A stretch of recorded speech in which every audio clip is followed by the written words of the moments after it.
उनकी मंजिल की गोद में छोड़ा। बचपन के किस्सों में चुप चुप करने वाली गाड़ी अब आवाज नहीं करती। वो कोयले की गालिब से गर्म होकर गुस्से में लाल लाल होकर दौड़ने वाली गाड़ी अब बिजली के झटकों के चटखारे लिए चलती रहती। कभी सन 1843 में बरतानिया हुकूमत भारतीय रेलवे के लिए मनवाते हुए लॉर्ड डलहौजी ने कहां यह सोचा होगा कि ब्रिटिश राज की खिदमत और हिंदुस्तानियों पर सैनिक ताकत बढ़ाने की बिछाई जा रही ये पटरियां एक दिन हिंदुस्तानियों की नब्ज की तरह काम करेंगी। पहले कभी व्यापार और सैनिक गतिविधियों के लिए इस्तेमाल होने वाली रेलवे धीरे धीरे आम हिंदुस्तानी की रोजमर्रा की जिंदगी का हिस्सा।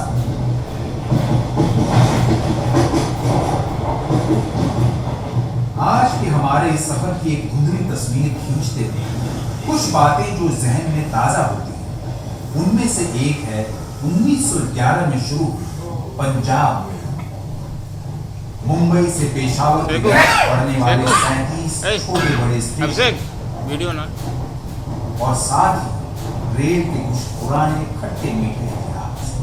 आजादी की लड़ाई से लेकर कई दुल्हनों की विदाई तक इन रेल की पटरियों ने बहुत कुछ देखा और सुना है।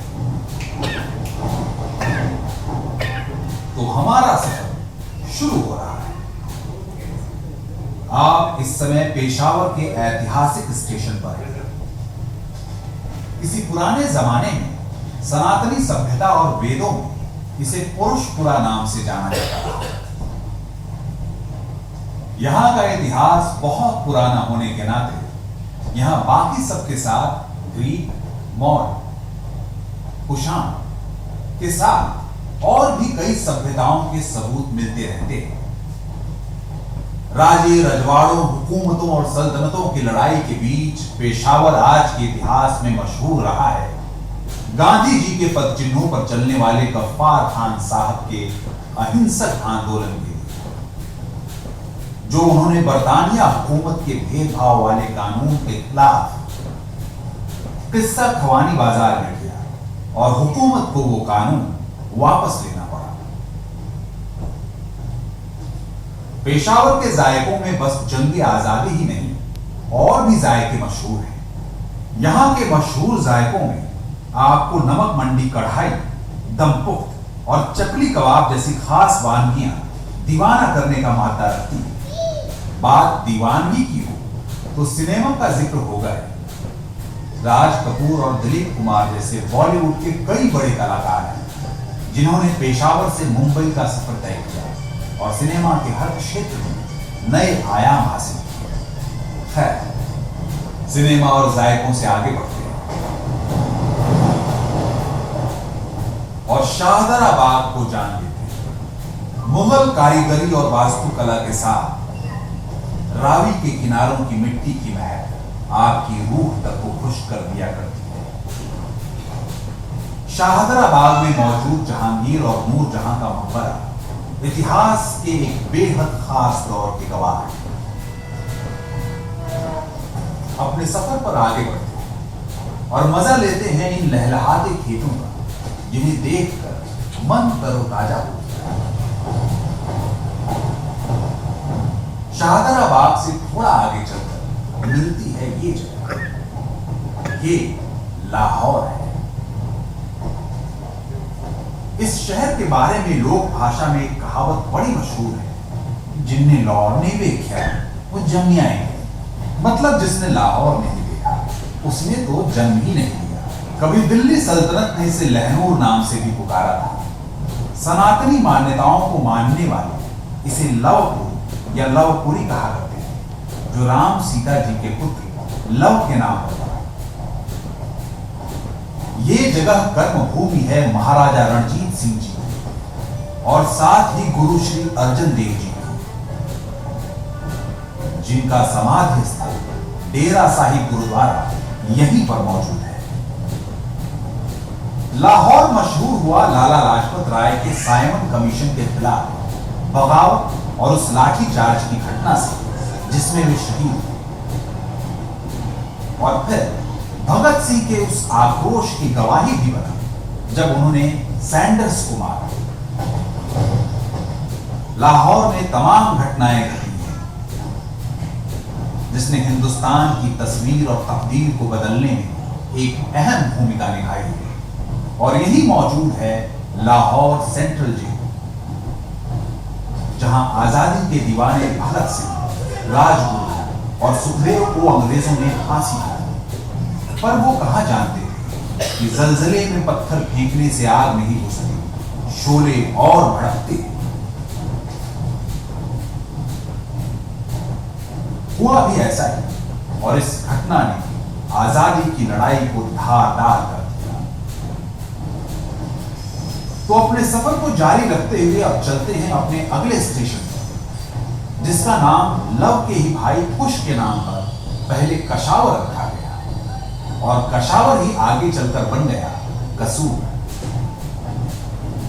वो आपके लजीज खानों में आने वाली एक बेहतरीन खुशबू, जिस मसाले को हम कसूरी मेथी के नाम से जानते हैं, वो यहीं से चली है। खैर, बात सिर्फ मसालों की ही नहीं, थोड़ी खुदाया भी। कसूर शहर मशहूर पीर बुल्ले शाह और बाबा फरीद चिश्ती का शहर है। कई पीरों की मजारों से रोशन इस शहर को पीरों का शहर भी कहा जाता है। इन गलियों में बुल्ले शाह के शेर के अशआर भारतीय संगीत की धुन में सराबोर होकर सुनने को जब भी मिलता है तो मानो रूह तक को सुकून मिल जाया करता है। कसूर में श्री मालजी साहब गुरुद्वारा भी है। गुरु नानक जी और भाई मर्दाना यहां आए थे, और जिस पेड़ के नीचे वे बैठे थे उसे माल कहा गया, जिसके बाद यहीं बने गुरुद्वारे का नाम रखा गया श्री मालजी साहब। सिख मान्यताओं के अनुसार गुरुद्वारे में अभी भी वो पेड़ है जहां गुरु नानक जी बैठे थे।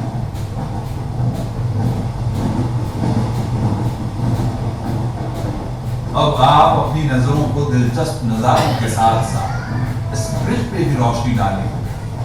इसे कैसरे हिंद ब्रिज के नाम से जाना जाता है। सतलुज नदी के ऊपर से गुजरते इस ब्रिज का इतिहास यूं भी खास है, क्योंकि कुछ वक्त के लिए इस पर पाकिस्तान का कब्जा रहा, पर 1971 की लड़ाई के बाद हिंदुस्तान ने इस पर वापस अपना परचम लहरा दिया।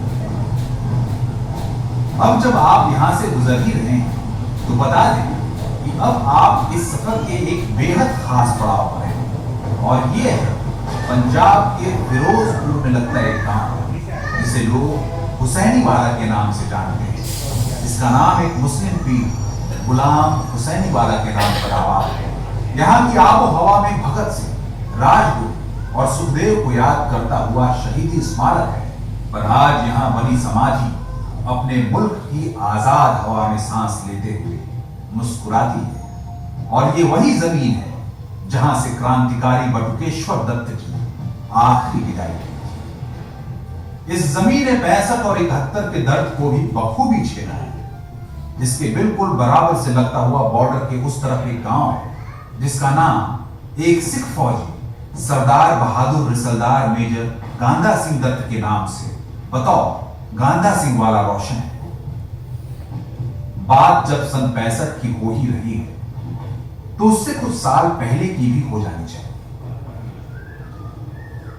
दरअसल बात है सन 1961 की।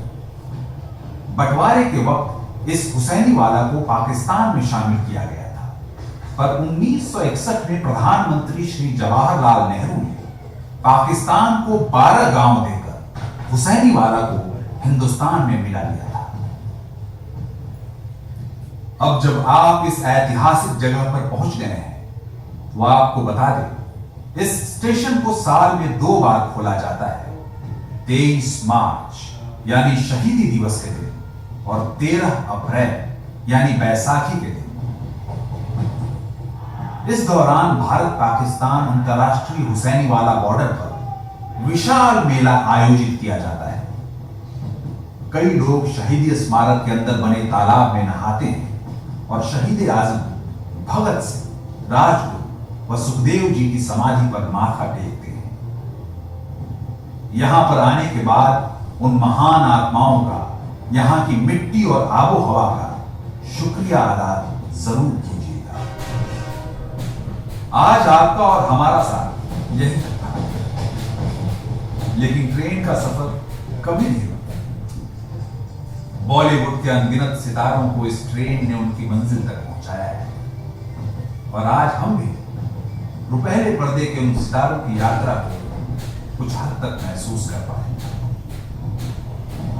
ये मुसाफिर जल्द ही किसी और सफर पर आपको ले चलेगा और वहां के किसी और किस्से से आपका वक्त गुलजार करेगा। धन्यवाद। जय जय